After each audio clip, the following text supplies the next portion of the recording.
une différence très grande entre les États-Unis et la France est qu'aux États-Unis, les gens sont sur la place publique, très positive, trop positive, un peu superficielle. Mais les Français, ils sont plus honnêtes. Et à cause de ça, les Américains pensent parfois, jusqu'à beaucoup, que les Français ne sont pas très aimables.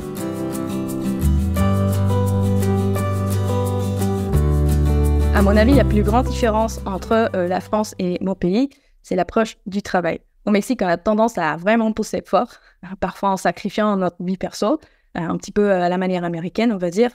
Et en travaillant ici, ça m'a vraiment impressionné de voir à quel point les Français valorisent leur temps et leur vie perso. Il faut savoir qu'ils ont 5 semaines de vacances à l'année. Il y en a certains avec 7 semaines de vacances, ce qui est énorme comparé au Mexique.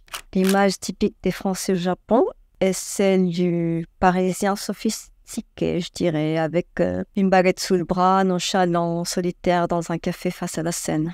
Il y a du vrai, mais c'est pas tout à fait ça. Une différence entre la France et les États-Unis est l'importance de l'apéro, notamment dans les villes et parmi les jeunes. L'idée d'aller à un café pour un apéro et ensuite à un resto différent pour le dîner, cette idée serait bizarre pour les Américains, mais c'est très courant en France.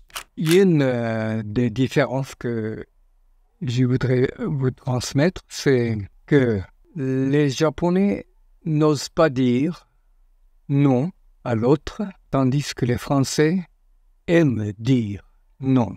Et je pense que c'est une différence assez frappante.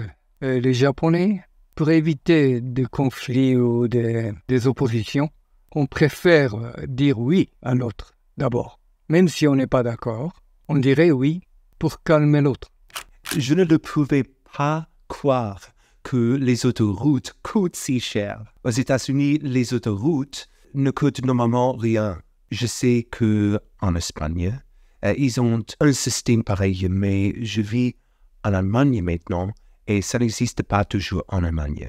Et je ne comprends pas pourquoi les Français utilisent ce système. Un autre cliché que j'avais, c'est que tous les Français mangent des baguettes. Mais ça, je crois que c'est vrai. Quand j'habitais à Paris, on allait acheter de la baguette et des pains au chocolat tous les matins. Et il y avait toujours beaucoup de gens qui achetaient des baguettes. Chez moi, on imagine souvent les Français comme des gens très fiers de leur culture, un petit peu distants et froids. Mais bon, en vivant ici, j'ai découvert que cette fierté vient d'une vraie passion pour leur héritage. Et cette distance, c'est juste de la réserve au début. Une fois que vous commencez à connaître les gens, ils sont incroyablement chaleureux et accueillants.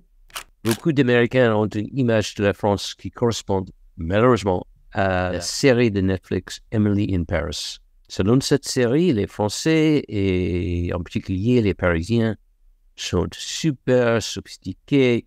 Ils s'habillent en style, même à la salle du sport. Ils sont obsédés par l'amour romantique. Ils habitent dans les quartiers haussmanniens et ils arrivent tard au travail et prennent des déjeuners longs avec des verres de vin. Et ils ne supportent pas les Américains. En fait, les Américains n'ont aucune idée que la vraie vie quotidienne pour les Français est plutôt la devise populaire métro, boulot et dodo. Les Français sont toujours joliment habillés, même pour des occasions informelles.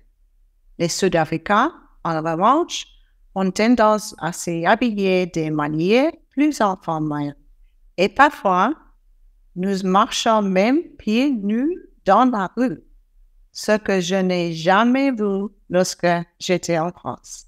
Une grande plupart des Américains, s'ils sont allés à la France, sont seulement allés à Paris et pensent que les Parisiens font une bonne représentation de tous les Français, qui ne sont pas très aimables, qui oui, et savent parler l'anglais, mais qui ne veulent pas le parler avec toi. Et même quand tu parles le français avec eux, ils simulent de ne te pas comprendre.